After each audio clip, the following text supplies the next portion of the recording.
I started playing this new game called 12 Minutes, and it was pretty compelling.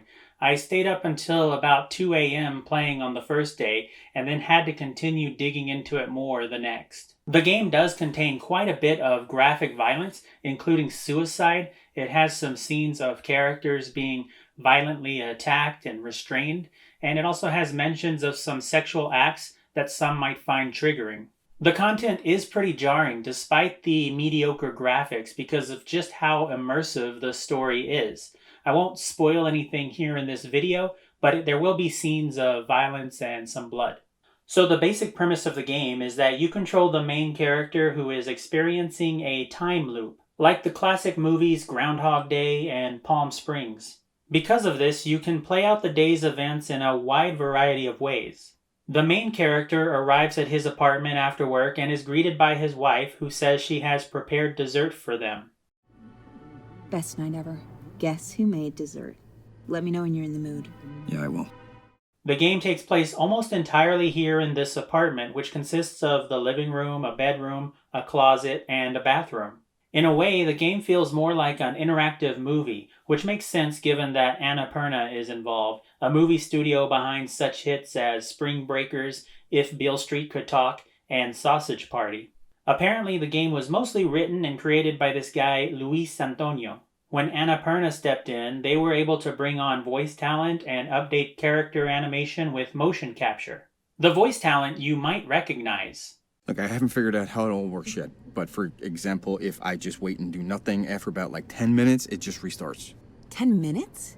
Man, that's pretty short. Police, I have a warrant for your arrest. There's James McAvoy, the bald kid from the X-Men movies, Daisy Ridley, Emperor Palpatine's granddaughter, and Willem Dafoe, the guy from Spider-Man who isn't Spider-Man. Now, I don't know if you would actually recognize James McAvoy's voice in this because he seems to be doing a pretty spot-on, nondescript guy voice. Clear sky, some heavy clouds with a strong front coming in from the east. It's far away, though.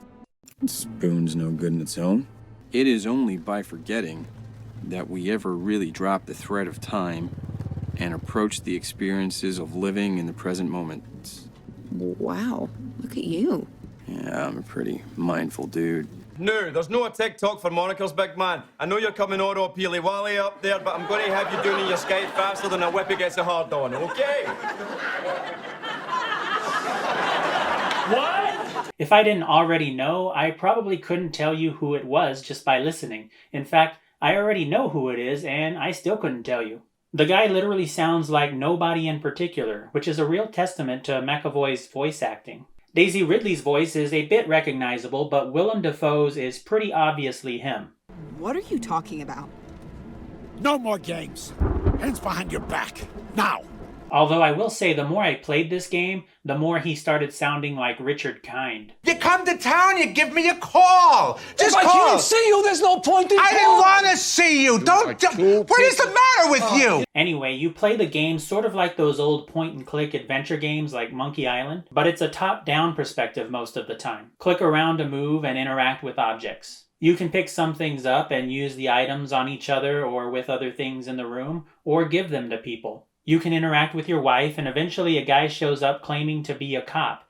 And, well, he's usually not very nice. But you only have 10 minutes, and then time resets and you're back at the point the main character first entered the apartment. This time, though, you'll have some new information maybe, since he'll remember everything that happened before the reset. This does mean that there are some violent and graphic things that simply have to play out in order for you to get the information you need to progress the story. And much like real life, this unfortunately means the wife gets beat up and or murdered. It kind of makes you wonder if she's actually the cop's wife.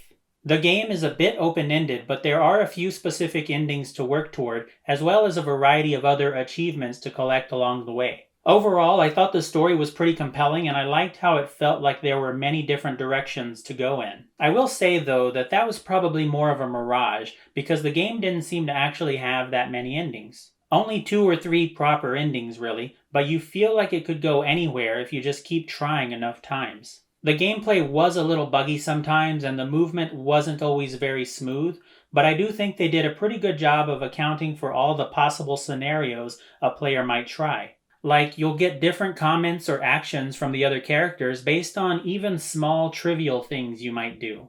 I haven't really played a lot of these more movie-like games, and certainly don't play many games with a bit of a horror element to them, so I can't really tell you how it compares to other games like it. It felt pretty unique to me, though. I mean, I did make the comparison before to Monkey Island, and okay, it's not quite that expansive since this is just a little apartment with 3 characters. It does have that feel, though, minus the comedy and plus quite a bit of dread. The main draw is that there's the story and you really want to unravel it. I'd say it was a pretty solid 8 or 10 hours of gameplay. I don't know that it would have much replay value, though there probably are a few new things to catch here and there. Personally, I'd rather just read all the spoilers online at this point because I feel like I've milked all I care to out of it. It can get really repetitive and even tedious trying to go back through the same motions hoping for a different outcome, especially if a different outcome isn't even possible. I noticed the game is available on Steam, but I actually played it on Xbox Game Pass on the PC. If you have that, you might as well give it a try since it's included for free. I don't know what else there is to say about this game. It's short, it's sweet, it's potentially triggering, it contains an ample amount of domestic violence, so check it out if that's your cup of tea. Thanks for watching. I didn't hear you come in. Best night ever. Guess who made dessert? Let me know when you're in the mood. Didn't you already say that?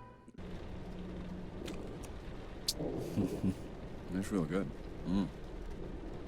Yes, I know Willem Dafoe isn't Dennis Leary. Don't at me, bro. But you can subscribe and all that.